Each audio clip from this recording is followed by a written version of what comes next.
중국에서 실제 있었던 이야기를 먼저 소개하겠습니다.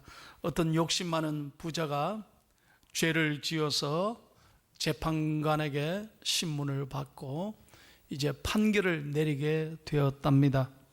재판관은 세 가지 벌을 제시하고 그 중에 하나를 선택하라고 하셨습니다. 첫 번째는 뭐냐? 벌금으로 은 50냥을 내라는 거예요. 두 번째는 뭐냐? 채찍 50대를 맞으라는 거예요. 세 번째는 뭐냐? 생마늘 5건을 네가 먹으라는 거예요. 그러니까 이제 고민이 되는 거예요. 야, 돈 낼 거냐? 몸으로 때울 거냐? 마늘을 먹을 거냐? 고민하다가요, 이 욕심 많은 부자가요, 재판관님, 저 마늘 먹을래요. 그래요. 그래서 마늘을 선택한 거예요. 그래, 진짜냐? 진짜다는 거예요. 여러분, 마늘 잘 잡수십니까? 5건입니다. 5건.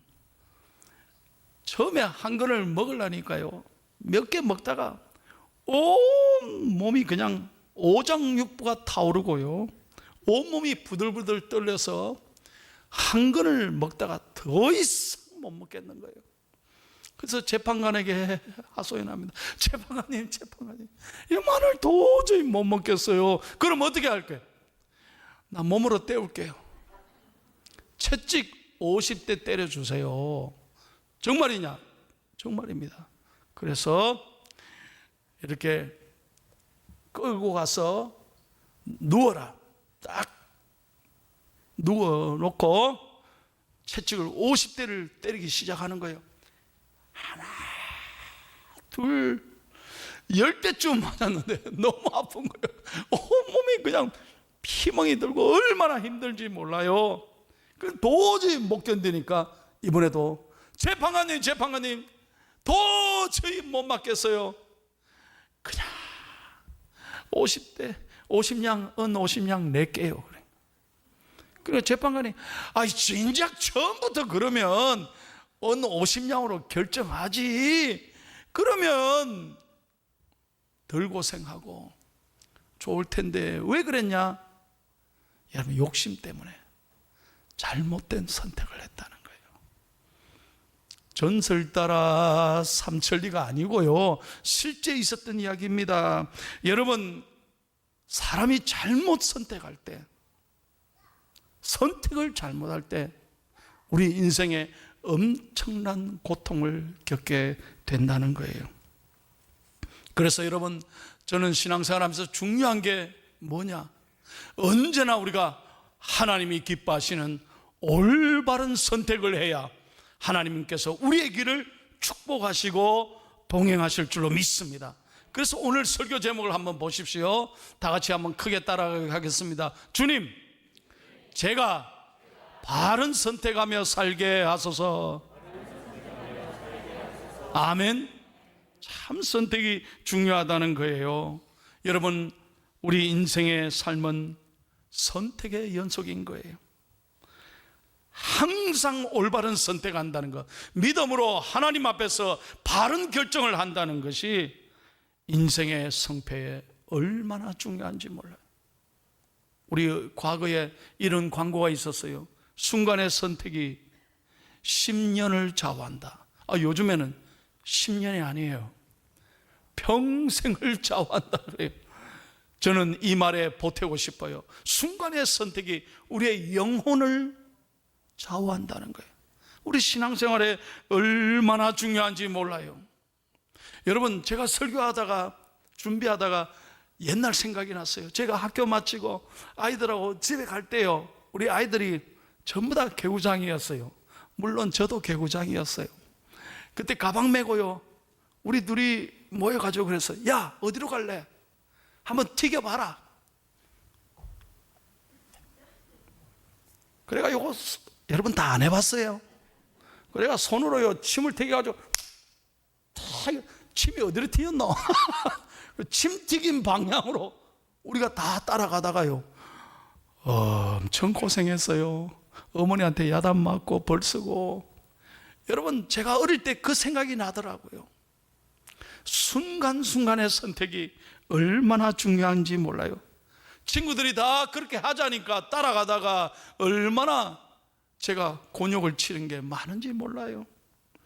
오늘 여러분에게 한 사람을 소개하겠습니다. 오늘 성경에 보십시오. 역사의 성경에도 잘못된 선택을 해서 오점을 남긴 오늘 한 사람이 소개되고 있어요. 그의 이름이 빌라도예요. 여러분, 그 당시 로마는 온 지중해 연안의 나라들을 점령한 대로마 제국을 이루었습니다. 그래서 이 식민 통치를 이루기 위하여 각 나라마다 분봉왕을 세웠어요. 분봉왕은 뭐냐? 그 나라 출신의 사람으로 하여금 왕을 세워서 그 나라를 통치하는 거예요. 그런데 그 분봉왕도 그 나라 사람이니까 로마에 항거하는 일이 종종 일어났다는 거예요. 그래서 이것을 견제하기 위해서 어떻게 했냐? 로마의 군대들과 함께 총독을 파견해서 그 나라들을 견제하고 로마의 지시에 잘 순종하도록 정치를 한 거예요. 자, 본디오 빌라도는 예루살렘에 거하면서 유대 이스라엘을 통치하는 총독으로 그 땅을 잘 치리하도록 보냄을 받은 사람이라 이 말이에요. 그래서 빌라도는 로마의 그 힘을 배경으로 엄청난 권력을 가지고 이스라엘을 통치하게 시작되었습니다. 그런데 6월절 명절을 맞았어요. 이스라엘의 최고의 명절은 6월절이에요. 그 6월절은 무슨 날이냐? 이스라엘이 출애굽한 것을 기념하며 감사하는 축제예요. 자, 오늘 성경에 보니 그 6월절에는 하나의 전례가 있었어요. 어떤 날? 명절이 시작되면 죄인 한 명을 놓아주는 전례가 있어요. 대사면의 전례가 있다는 거예요. 자, 그래서 성경 6절에 보십시오. 이렇게 말합니다. 명절이 되면 백성이 요구하는 대로 죄수 한 사람을 놓아주는 전례가 있더니 바로 그 말이에요. 자, 빌라도는 예수님을 신문하면서 예수님이 죄 없는 것을 분명하게 알았습니다. 그리고 자기 입으로 2번씩이나 많은 사람들 앞에 이 사람은 죄가 없다고 똑똑하게 말을 했습니다. 빌라도의 부인이 밤새 잠을 못 잤어요. 꿈이 시끄러웠다는 거예요. 왜? 예수님 건드릴까 봐.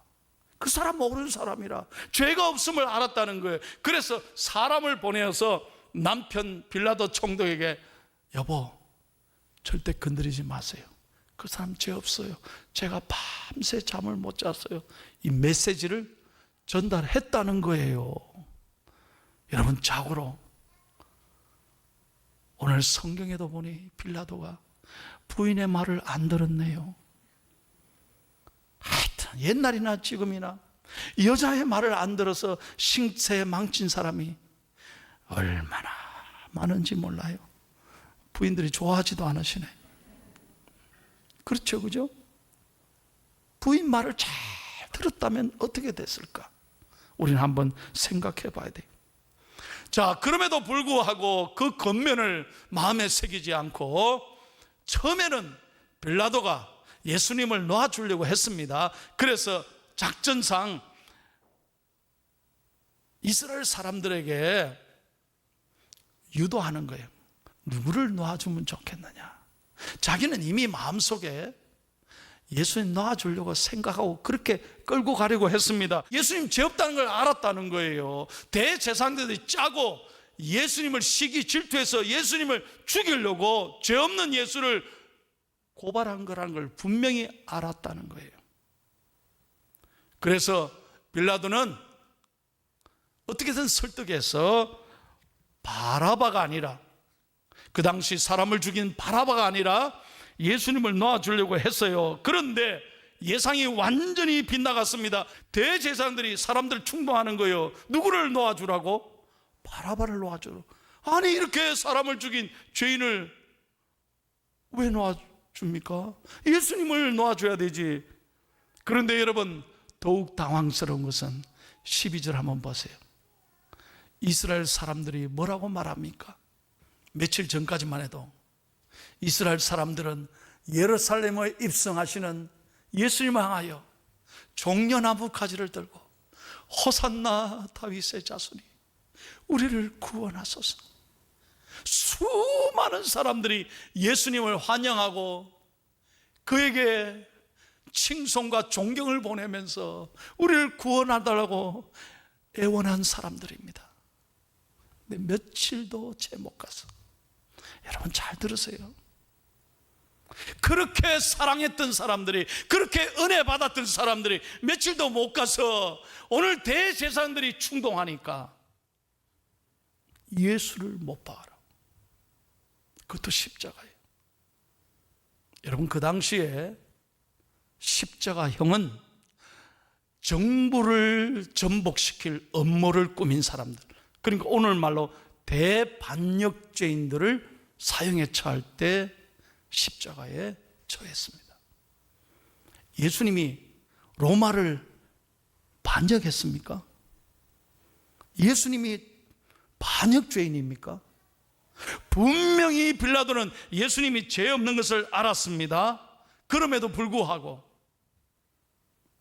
사람들이 충동질에 의해서, 대제사장들이 충동하고 사람들이 흥분해서 예수를 십자가에 못 박으라고 하니 오늘 본문의 마지막 말씀 보십시오. 14절 15절 빌라도가 어떻게 했습니까?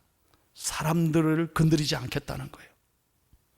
혹시 사람들 건드렸다가 나를 향해서 공격하고 그리고 로마에 대해서 반역할까 봐 그는 자신의 이익과 안위를 위해서, 자신의 출세를 위해서 아무 죄 없는 예수를 십자가에 못 박도록 넘겨줬다는 거예요. 여러분, 무슨 말입니까? 이 순간의 선택이 오늘 빌라도에게 평생의 불행의 원인이 됐어요. 여러분, 성경에는 그 다음에 안 나옵니다만 역사에 보면 빌라도가 오랫동안 잘 살았을까요? 행복했을까요? 아니요. 로마 역사의 기록에 보면 빌라도는 AD 25년부터 35년까지 유대 5대 총독이었어요. 10년밖에 못했어요. 근데 마지막에 무슨 일이 있었느냐? 사마리아 학살죄를 벌인 그 죄로 로마가 빌라도를 소환합니다. 자신의 잘못이 발각돼서 빌라도를 소환한다니까요. 그럴 때 빌라도가 로마로 본국으로 들어가면 자신의 죄가 추궁될까 봐 빌라도는 그 자리에서 자살했습니다. 자살했다니까요. 행복했냐는 거예요. 아니에요. 비참하게 자살했어요. 예수님을 십자가에 내어준 후로 빌라도는 아마 하루도 편할 날이 없었을 거예요. 오늘 여러분 사도신경 고백했죠. 오늘도 우리 전 세계 예배 개신교는 사도신경을 고백합니다. 뭐라고 고백합니까? 본디오 빌라도에게 고난을 받았사. 왜 이렇게 고백합니까? 사실 예수님을 죽인 사람은 대제사장, 서기관, 바리새인, 그 당시 기독권을 가졌던 종교 지도자들이고 그걸 모르고 선동하는 바람에 충동질로 예수를 십자가에 못 박으라고 주장한 예루살렘의 이스라엘 사람들 아닙니까? 그런데 본디오 빌라도에게 고난을 받았다. 매주일마다 우리가 고백하잖아요. 지금도 역사에 본디오 빌라도는 오점을 남겼다 이 말이에요. 여러분, 저는 말씀을 준비하면서 다시 한번 여러분에게 간절하게 부탁하고 싶은 게 이거예요.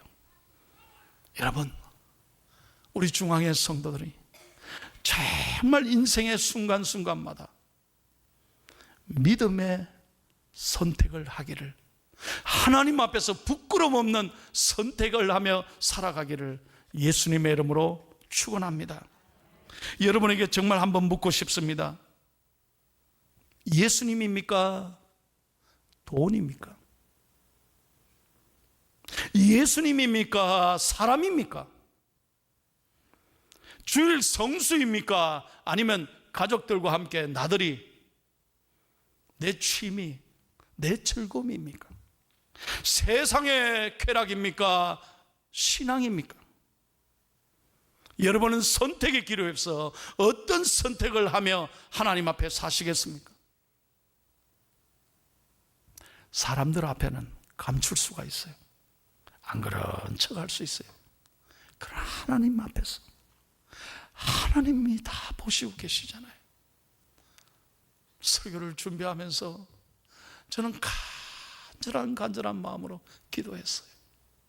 우리 중앙의 성도들이 하나님 앞에서 부끄러움 없는 선택을 해서 그 길이 비록 넓은 길이 아니라 좁은 길이라 할지라도, 비록 사람들이 알아주지 않는 험난한 십자가의 길이라 할지라도, 오늘 부른 찬양처럼 사명을 갖고 믿음의 길을 걸어갈 때 하나님께서 여러분을 책임져 주시고 놀랍게 인도해 주실 줄로 믿습니다.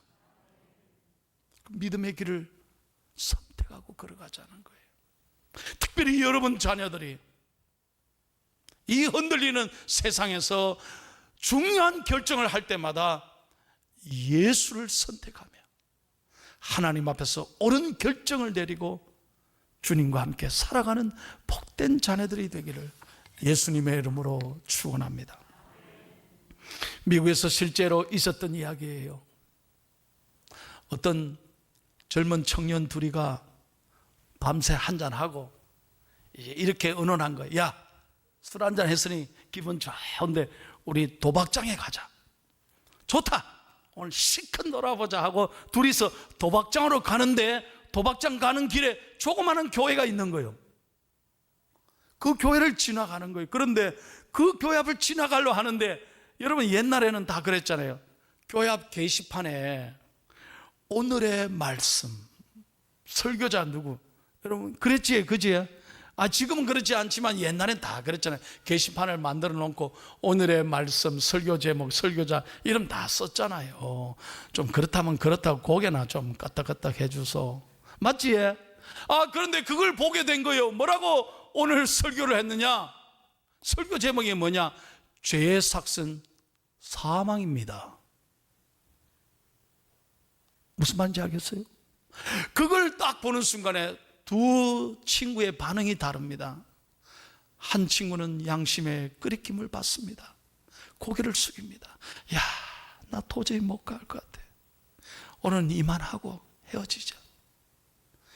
야, 니는 사람이 결정해 놔놓고 니 혼자 그래, 거룩한 척 그렇게 하나? 우리 같이 가기라면 같이 가야지. 니는 그러면 니 알아서 해라고 자기 혼자 도박장으로 갔습니다.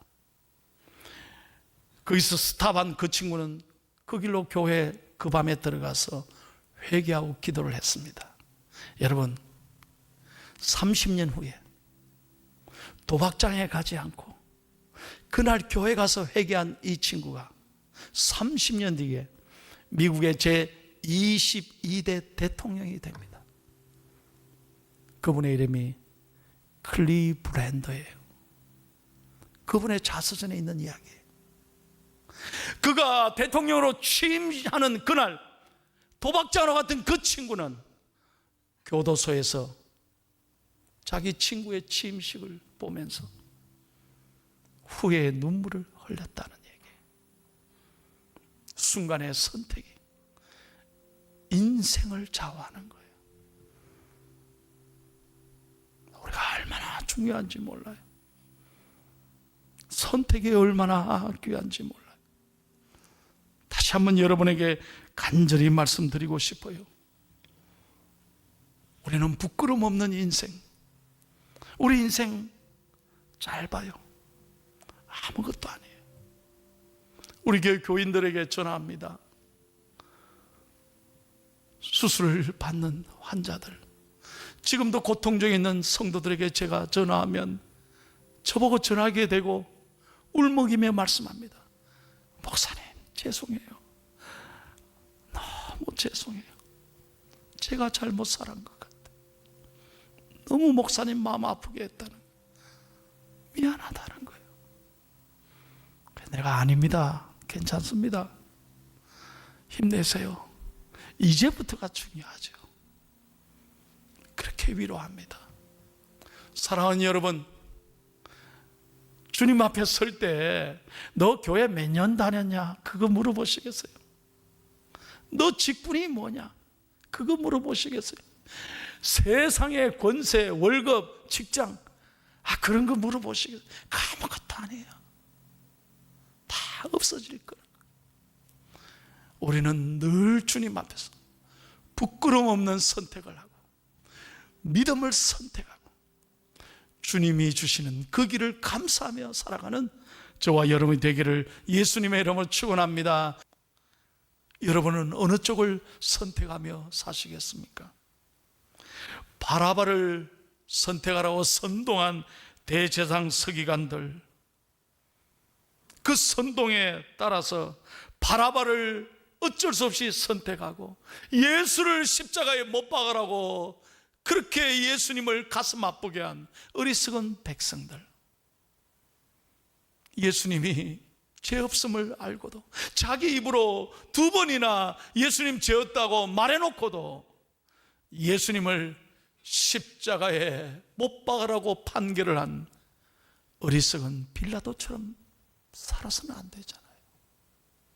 오늘 중앙의 모든 성도들, 오늘 영상으로 예배드리는 주의 성도들, 특별히 여러분의 자녀들이 일평생 주님만 바라보고, 오늘 영상 보셨죠? 레바논의 폭파물이 떨어져서 온 집안이 내려앉은 그 참혹한 현장에도 피아노에 앉아서 찬송을 쳤던 그 믿음의 어머니처럼 오늘 주님만 바라보고 주님만 의지하고 주님이 기뻐하시는 그 아름다운 선택을 향해 날마다 믿음의 길을 걸어가는 자랑스러운 중앙의 성도들 되시기를 예수님의 이름으로 축원합니다.